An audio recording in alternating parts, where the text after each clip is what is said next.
This is the segment of the show that we call The Blueprint, where we would love for you to share with us your vision for how future cities of the world ought to be by sketching it out for us. Well, the first thing you have to realize that there is no blank slate in the world.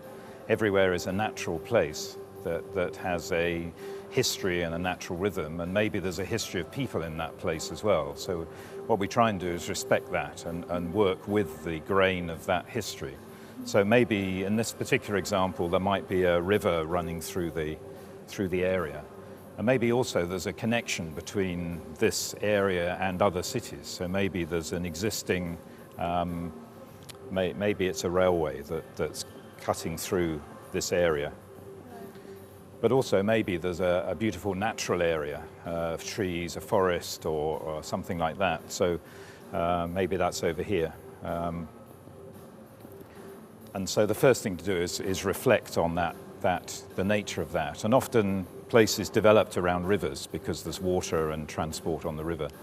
So the first thing to do is to recognize that close to the connection between the railway and the river is a place for the development to begin, because this is a place that people can get to and access better.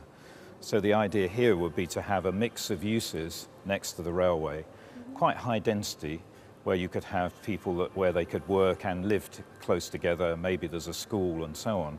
So we would have what we call a compact mixed-use development in the area around this centre. And then in order to then have more people living in the area, one might then have communities spread around either side of the river and either side of the green space. And those places would be interconnected with public transport,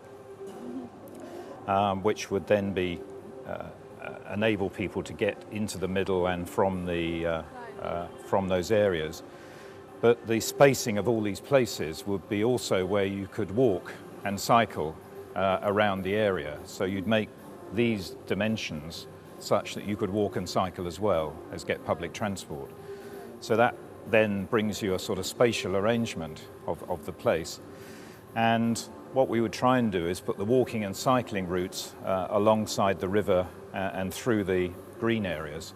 So there would be sort of green corridors through the city, which would also act as the walking and cycling routes and connected to the green space that's there.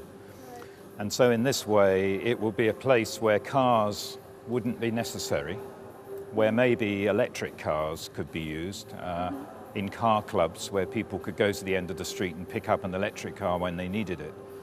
And the big advantage of that is that the place would be relatively quiet, there wouldn't be lots of pollution, and people could walk and cycle, and children could get to school easily without having to cross lots of busy roads, and there wouldn't be all that noise, and there'd be lots of lovely parks to walk through on the way to school.